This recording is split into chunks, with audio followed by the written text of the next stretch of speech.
What a long way Tata Motors has come from when they first pioneered the sub-4 meter sedan category with the Indigo ECS to this, the new Tigor. Now Tata Motors is promising that like the ECS, this is going to be a very affordable sub-4 meter contender. But as you can see, this comes from another universe altogether when it comes to the style quotient.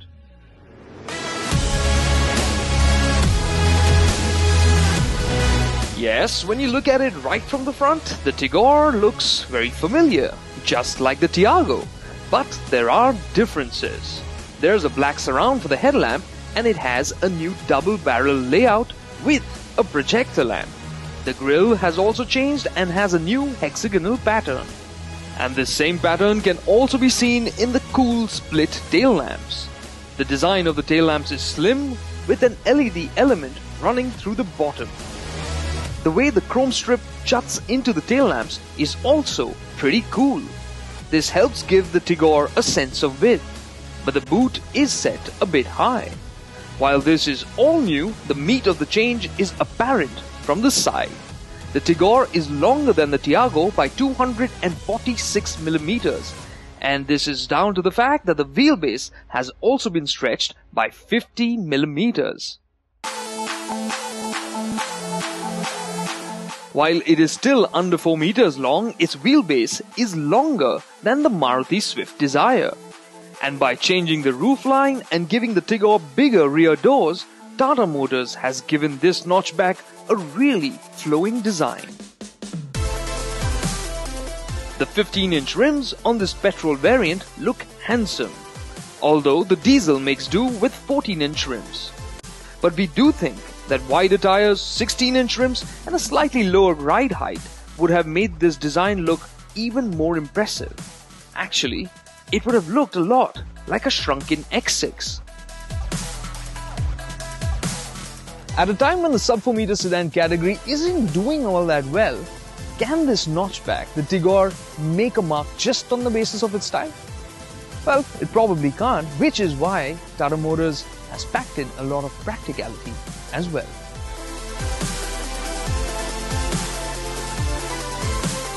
One of the high points, the boot is quite large. But why haven't I opened it yet? First we'll go through the painful bit, which is opening it. And that's because there is no switch here to open the boot. To open it, you have to press a switch on the inside on the center console, and that can only be done when the ignition is on because it's an electrical switch. If you want to open it from the outside, you have to have the key with you and then long hold the center button. It's unlocked. And now, when you go to open it, realize that the boot lid is actually a bit heavy. But now comes the good part. Look at the opening. It's really nice and wide, and you have 419 liters of storage here. Just for reference, that's more than the Zest. And a really clever bit here are these hinges at the side, which are these 4-bar link system, as Tata call it, unlike the usual system which comes into the boot itself and eats into the boot space. So even if you had kept luggage here, you wouldn't actually be able to shut the boot with that system. But this allows for a wider opening and lets you pack in more as well. Keep in mind, this notchback is offering more boot space than a Hyundai Creta. And when you go to step inside, the longer doors make things a little bit easier.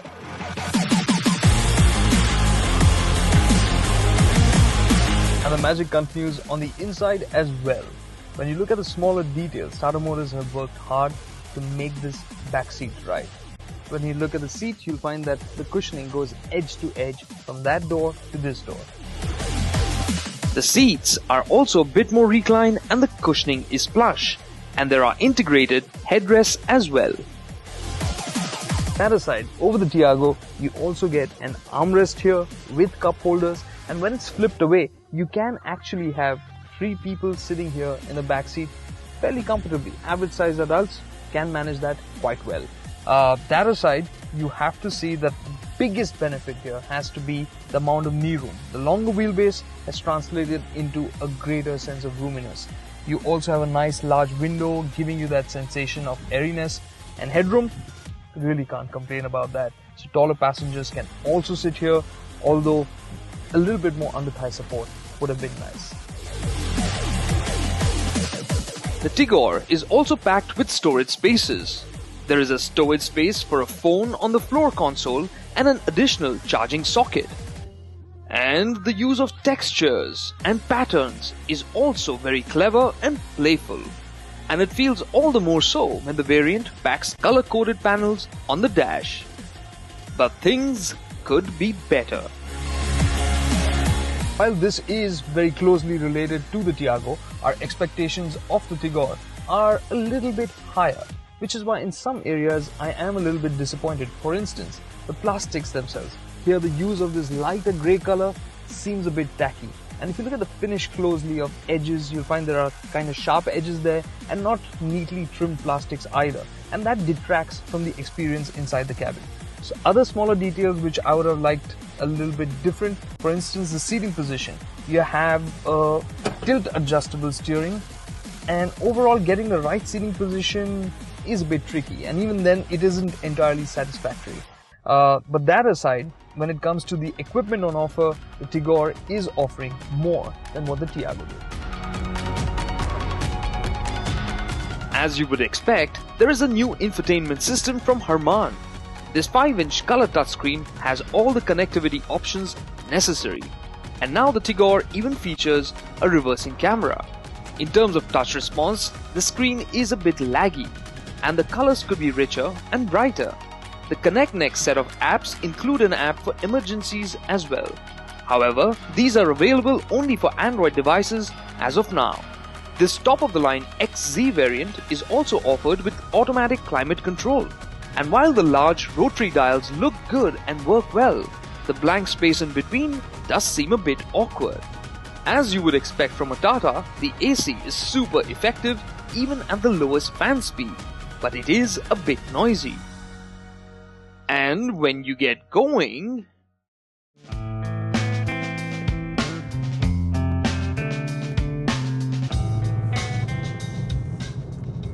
I've got to give credit to Tata Motors. They invariably give great audio systems in their cars, and for this space, I think with the 4-speaker, 4-tweeter setup that we have here is awesome. I mean, listening to music inside the car is very nice. And why it's actually needed is because when you turn down the volume, you'll realize that I'm going to switch off the aircon here as well, so you can hear better what I can hear.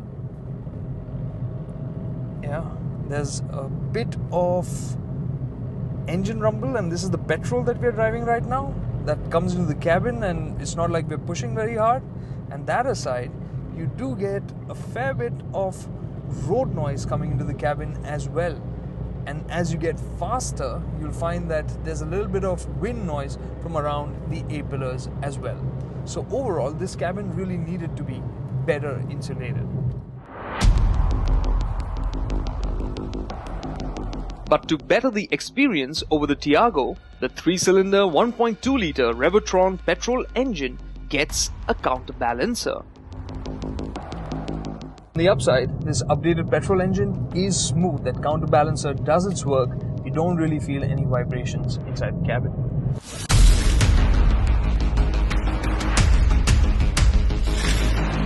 In terms of power and torque, this engine makes 85 PS and 114 Newton meters, which is the same as the Tiago. The Tigor though is heavier by around 40 to 50 kilograms, and the Tiago was already quite heavy. So even though the 5-speed manual gearbox is the same, the overall gearing has been tweaked for more responsiveness. But is that enough? On the whole, it's really very usable at low speeds in the city and can cruise nicely as well. But it could have done better. Because when you do put your foot down hard, the engine takes longer than expected to get you going. And that's down to the tall gear ratios. You can experience that by the unreasonably high speeds you can hit in each gear. In third gear in the Tigor petrol, you could go as fast as 140 kilometers an hour indicated. If the gearing was a bit shorter, you'd get more responsiveness from the engine, but you wouldn't go as fast in each gear. But I think Tata Motors has done that to get better fuel efficiency from the Tigor. Like the Petrol, the power and torque figures for the diesel are also the same as the Tiago, which means there's 70 PS of power and 140 Newton meters of torque. This engine is also available with a 5-speed manual transmission only. The diesel motor is a little bit of hard work. The plus point in the diesel is usually when the turbo kicks in.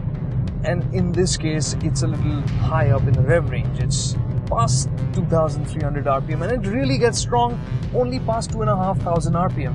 And it runs out of breath by about 3500 RPM. So which means you generally have to keep working the gearbox to keep it going fast. And even if you want a quick change of pace, you're going to have to work the gearbox. And another problem there is that shifting from second to third is a bit tricky. This engine is good for cruising at about 100 kph. But that's it. Honestly, the Tigor deserves a larger diesel engine to really complete the package. Now, delivering a good suspension setup is almost like a black art, but Tata Motors cars have actually been delivering a pretty fine balance, and here on the Tigor, it is particularly impressive. So whether you're in the Petrol with the 15-inch rims or the diesel with the 14-inch rims, overall ride quality is very good. But there are slight nuance differences. The diesel feels flatter and smoother at higher speeds. The Petrol just feels more communicative when you are chucking it into corners.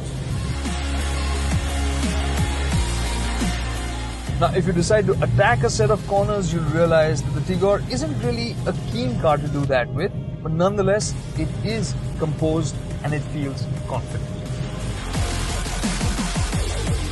This package would be lovely to be chauffeured around in, especially if the cabin was quieter.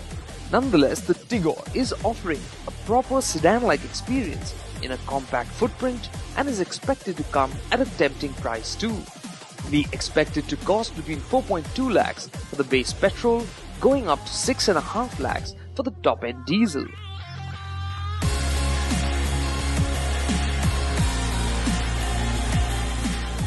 We had huge expectations from Tata's Tigor, and when it comes to the design, it has certainly set a new benchmark for the sub-4 meter sedan category for sure.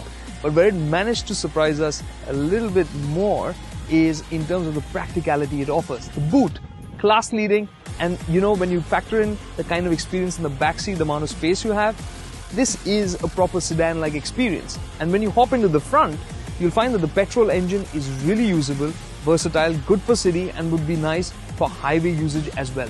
And a clear high point for me in the way the Tigor drives is the suspension. It's beautiful the way it tackles rough roads. The one disappointment for me is the diesel engine. It just isn't very user-friendly, and that aside, the one experience on the inside which we wish was better was the sense of richness. We certainly weren't expecting this to be lavish, but a little bit more richness in terms of the fit and finish would have helped a lot. But on the whole, we are still impressed with the Tigor, and if priced right, this could really be picking off not just compact sedans, but hatchbacks in its price range as well.